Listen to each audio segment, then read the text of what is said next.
So one Sunday morning, a few weeks ago, I was bustling off to get to work, to get here to preside at the 7:45 service.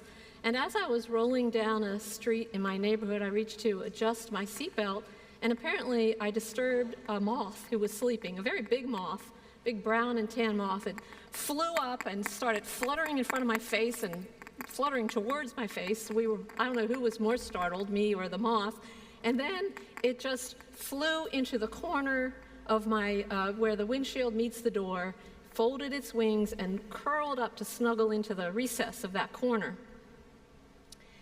And luckily, it was, early in the morning, there was no traffic, and I was just going 20 miles an hour, so I remained in control of my car. And it was also very beautiful. And as I watched this moth burrow in, what occurred to me was that it was seeking homeostasis. And I felt some comfort and joy in that. And now I know the joy of homeostasis might not be the obvious thing or the most common thing people would think upon having that happen, but that's where I went in that moment. And in fact, it inspired some reflection about this morning's gospel story that I'd like to share. I will tell you first that I remember how much I loved learning about homeostasis in 5th or 6th grade, whenever you learn about that. I just loved the sound of the word and the concept of homeostasis, even though I had never thought about it before. And even though I hadn't ever thought about it before, I also felt that it was oddly familiar in some way. So the concept of homeostasis is just this. It's actually an involuntary physiological process in all living organisms, plants and humans, which establishes a certain internal stability even when there are external changes happening. It regulates things like temperature, the balance of fluids, of potassium or oxygen levels, whatever, all kinds of things. The body, the wisdom of the body, knows how to do this, to create the best conditions, the narrow range of conditions that are best for our cells to function optimally, so that we can survive, so stay alive in greatest health. Isn't that great? You might be asking yourself, where am I heading with this? Well, thank you for asking. Where I'm heading is that it relates to the gospel. First of all, it harkens back to this beautiful phrase I heard in a sermon over 20 years ago, given by a Jesuit priest, Father Ken Overberg, who was the chair of the theology department at Xavier University in Cincinnati. And the phrase that he said was, "The self-expression of God in all of creation." And that phrase hit me like a lightning bolt, and it has influenced my perceptions ever since. Because in one sense, really, we have no idea who or what God is, what the source of creation is. Or maybe we have some idea, but it's so small compared to the immensity and mystery of what God is that it's like a speck, it's nothing. But what if all of creation is a gift attempting to tell us something about who God is, God's self-expression to tell us who God is? What a stunning way to perceive and receive all that we see, all the billions of manifestations of life that we see from the vast space of a cosmos that we can't imagine being infinite, because how is that possible? And we can't imagine a nothing that comes where it ends. Or all the beautiful marvels of nature on earth, or every precious baby that is born, many of whom are here right now today, you, precious babies in God's sight. All of these as expressions of who God is.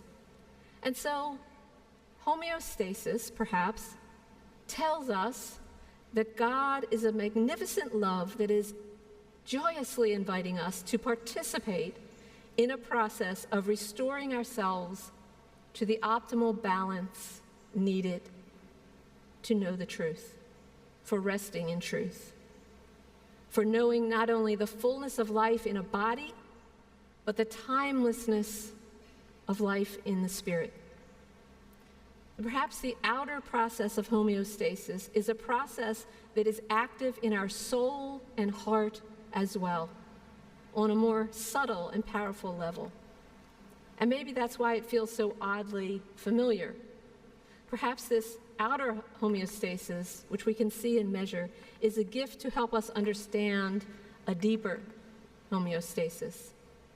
Because the deeper process is not just involuntary through the wisdom of the body, but it's voluntary from the gift of our freedom to choose to be engaged in it, to choose to consciously engage using the incredible gifts of the wisdom of our hearts and our minds and our souls and our faith that we have been given, offering us this opportunity to learn to notice when we are out of balance and to adjust ourselves, to return again and again and again, to rest in God, to transform our consciousness as we do that, so that we live from there. We live from that place where we go to rest, and we know who we are as created by God more fully.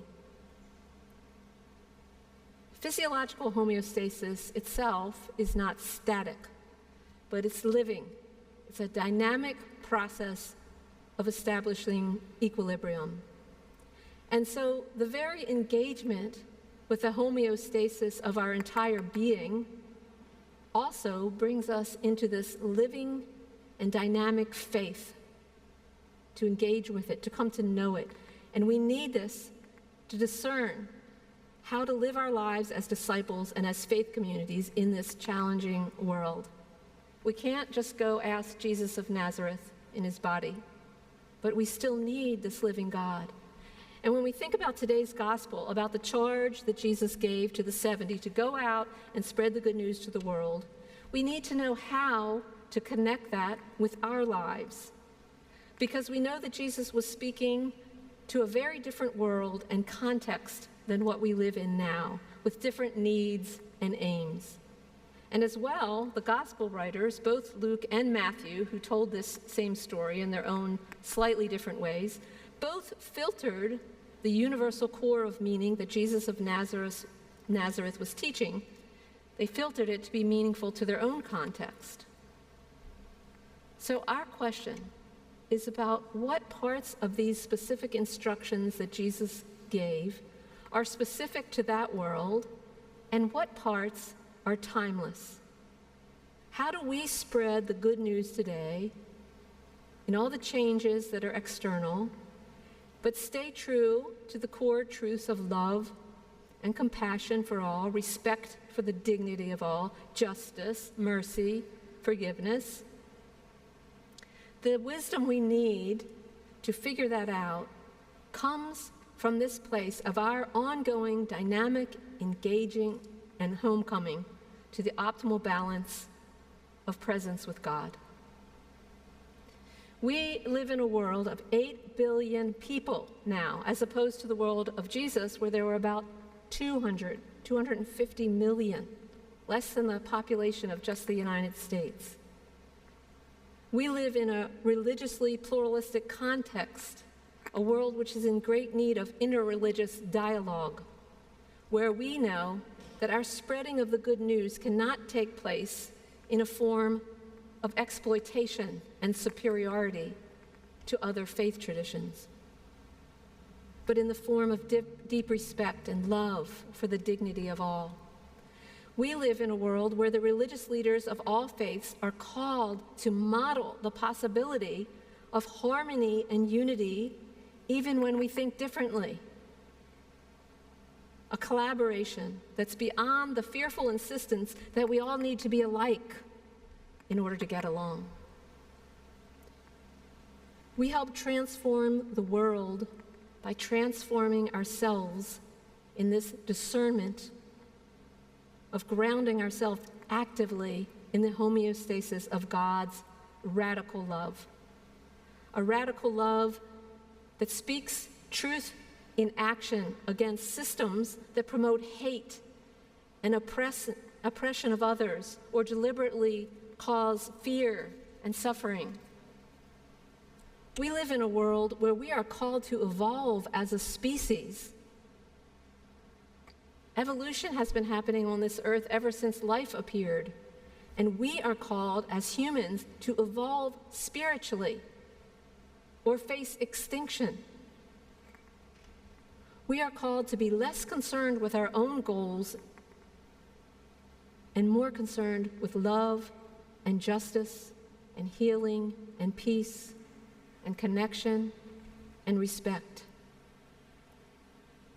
What hasn't changed since Jesus gave the charge to the 70 is that the task is difficult. And what hasn't changed is that the love of God and the peace of Christ and the powerful grace of the Holy Spirit is with us in this work. And we need that. We need to tap into that to know how to follow, how to live our lives, how to be a faith community, how to bring justice to the world, how to remain in the stable core of truth with radical changes happening all around us. By this staying in balance with God, by this homeostasis of the soul. And in that way, the deeper effects of what we do exceeds what is apparent. Our concern is to stay in balance with God, not in our achievements. As Christ told the 70, do not rejoice in the power of what you do and the power that you have, but that your names are written in heaven. That is, what matters more than what we do and achieve is the change that occurs by our engagement in actively returning again and again to rest in God. That brings our names to be in heaven, our identity to be in heaven. That radically transforms us and contributes to the transformation of humanity, one by one, on this earth. It's all we can do. So I felt really blessed by this moth. And when I got to work, I did free him or her here at St. Paul's, flying around outside somewhere maybe. And so I'd like to just offer a prayer that we all become like moths who are startled awake and flutter around confused, but then learn to seek rest and balance, and to be able to come to full aliveness and pure joy in the ultimate wisdom of the living God, and wake up in a holy, beautiful space that we never could have imagined arriving at on our own.